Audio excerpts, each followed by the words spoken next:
નમસ્કાર. રાજકોટ જિલ્લા પંચાયતની ખાસ સામાન્ય સભા આજે યોજાઈ, જેમાં જિલ્લા પંચાયતની વિવિધ 8 સમિતિઓની રચનાને મંજૂરી આપવામાં આવી. જોકે બેઠક બાદ જિલ્લા પંચાયતના પ્રમુખ સંજય પીપળિયા શિબિરમાં નશાની હાલતમાં હોવાનું કહીને સોશિયલ મીડિયામાં ચર્ચા શરૂ થઈ હતી. આક્ષેપોને લઈ પ્રમુખે સ્પષ્ટતા કરતા જણાવ્યું કે તેમણે કોઈ પણ પ્રકારનું ડ્રિંક કર્યું નથી અને તેમના રાજકીય હિતશત્રુઓ દ્વારા ખોટી અફવા ફેલાવવામાં આવી રહી છે. નોંધનીય છે કે આ કાર્યક્રમમાં ધારાસભ્ય, હોદ્દેદાર સહિતના 300થી વધુ લોકો ઉપસ્થિત રહ્યા હતા. વધુ સમાચાર માટે જોડાયેલા રહો આરપી ગુજરાત ન્યૂઝ, રાજકોટ. બધાને સૂચના આપી દીધી છે કે ભાઈ જે કાંઈ કરવું પડે, ક્યાંય ગંદકી કે પાણીના ક્યાંય બગાડ થતા હોય અથવા ક્યાંય છંટકાવ કરવો પડે એ માટે પીએસસી, સીએસસી તમામને અમે અગાઉ લગભગ 1 મહિના પહેલા સૂચના આપી દીધી છે.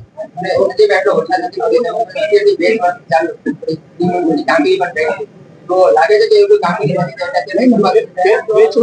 એવા કામો છે કે જ્યાં 5-7 વર્ષ પહેલા રોડના કામ થઈ ગયેલા હોય ને ત્યાં રોડા પડ્યા હતા, એવા કામો છે. બાકી જે ગેરંટી વાળા કામો છે એવા કોઈ મારા ધ્યાનમાં હજી આવ્યા નથી કે જેમાં ખાડા પડ્યા હોય.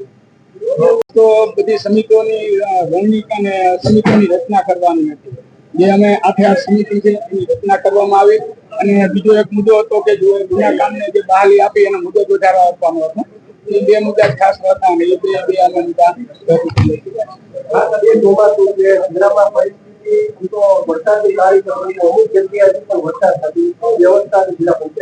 વરસાદ નથી તો પેલા તો થોડી કુદરતી બાબત છે. બાકી તો અમારી સિંચાઈની યોજનાઓ જે કામ અત્યારે ચાલુ છે, અત્યારે આવી પરિસ્થિતિમાં જ્યાં જ્યાં કામ થઈ શકે તેમ છે એ કામો બધા અત્યારે અમારે પ્રગતિ ઉપર છે. અને લગભગ મને નથી લાગતું કે અમુક વિસ્તાર બાકી છે, બાકી 80% વિસ્તારોમાં સારી વાવણી લાયક વરસાદ થઈ ગયો છે. ખાસ તો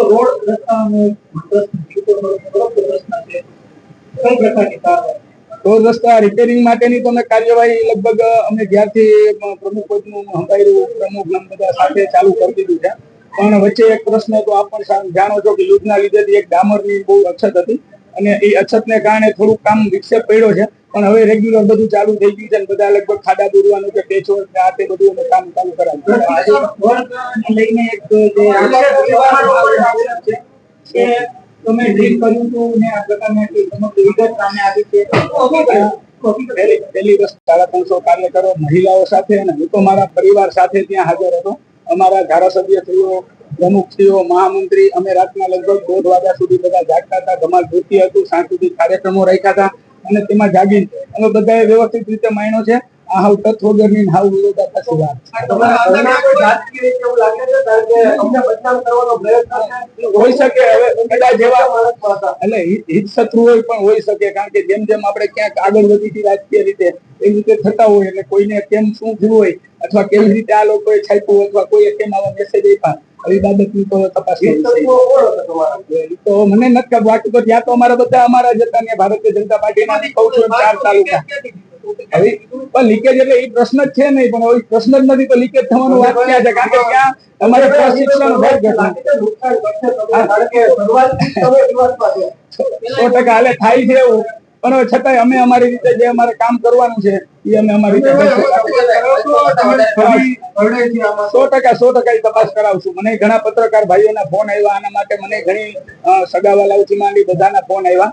પણ હવે આજે તો સામાન્ય સભા અત્યારે ટાઈમ નથી જો, પણ હવે આગળનું શું કેવી રીતે કરવું એ અમે અમારી રીતે હવે એ જ કહું છું, વકીલની સલાહ લઈને અમે અમારી રીતે કેવી રીતે કરવું આગળનું.